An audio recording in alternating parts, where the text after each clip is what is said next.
Thank you all. I just listened to the Speaker of the House.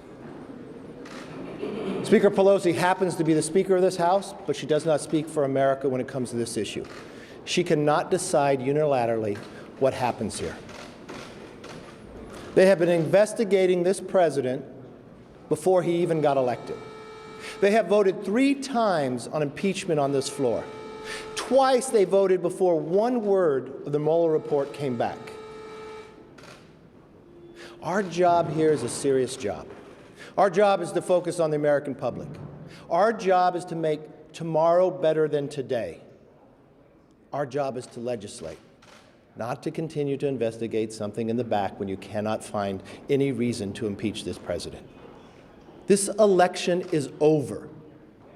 I realize 2016 did not turn out the way Speaker Pelosi wanted it to happen, but she cannot change the laws of this Congress. She cannot unilaterally decide we're in an impeachment inquiry.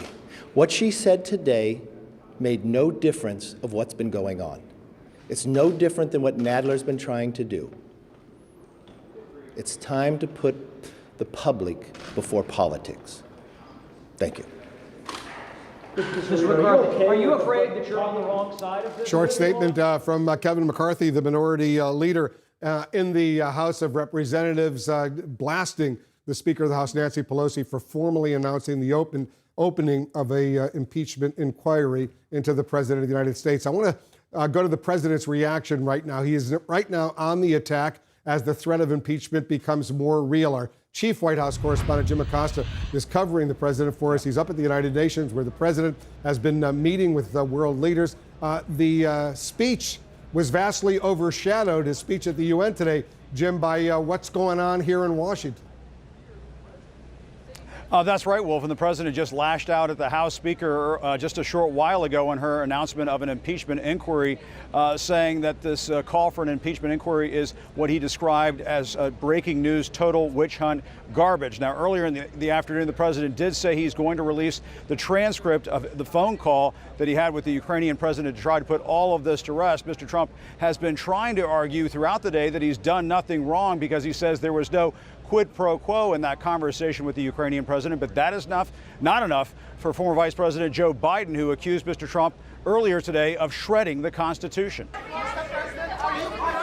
Admitting he held up military aid for Ukraine just before he pressed that country's leader to investigate former Vice President Joe Biden, President Trump offered up a new excuse for his actions. He sat on the money, the president said, to force Europe to pay their fair share. As far as withholding funds, those funds were paid. They were fully paid. But my complaint has always been, and I'd withhold again, and I'll continue to withhold until such time as Europe and other nations contribute to Ukraine, because they're not doing it. But the president sounded at times like he's still trying to get his story straight, insisting he didn't pressure the Ukrainians before telling reporters he did. There was no pressure put on them whatsoever, but there was pressure put on with respect to Joe Biden. What Joe Biden did for his son, that's something they should be looking at. They have no idea how they stop me. The only way they can try is through impeachment. Mr. Trump has been shifting his rationale for holding up the Ukraine money, at first claiming he didn't want the funds to fuel corruption. We're giving a lot of money away to Ukraine and other places.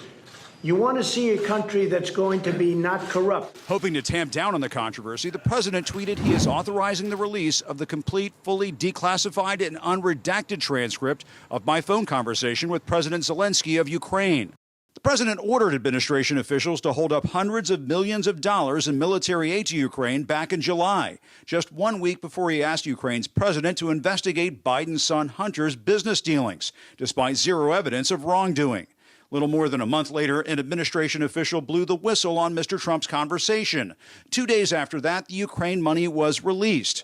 Sitting with the British Prime Minister, the president claimed he wasn't using those military funds as leverage to get what he wanted. There was never any quid pro quo. The letter was beautiful. It was a perfect letter.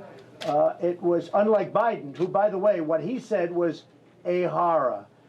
And ask how his son made millions of dollars from Ukraine. The new looming Ukraine investigation hung over the president, who sounded downright low energy in his speech to the United Nations. Wise leaders always put the good of their own people and their own country first. The future does not belong to globalists. The future belongs to patriots. In response to the uproar, Biden fired back. I can take the political attacks. They'll come and they'll go, and in time they'll soon be forgotten. But if we allow a president to get away with shredding the United States Constitution, that will last forever. The president had one other distraction at the UN in the form of 16-year-old Greta Thunberg, the young Swedish environmentalist pleading with world leaders to confront climate change. Her emotional pleas for action prompted this tweet from Mr. Trump, who appeared to mock the activist. She seems like a very happy young girl, looking forward to a bright and wonderful future. So nice to see. Thunberg trolled right back, adding that comment to her Twitter bio. A restrained response that might be described as being best. Now, the president's response by saying he's going to release the transcript of his call with President Zelensky of Ukraine is not good enough for Democrats who want to see that whistleblower complaint at the center of this investigation. And so far, the White House is not promising to provide that. As for the president, he is expected to sit down with the Ukrainian president tomorrow before holding a news conference. Mr. Trump appears to be all but daring the Democrats to impeach him. His campaign has put out a statement saying that this has energized his base, and Wolf, the campaign, is fundraising off of this impeachment inquiry tonight.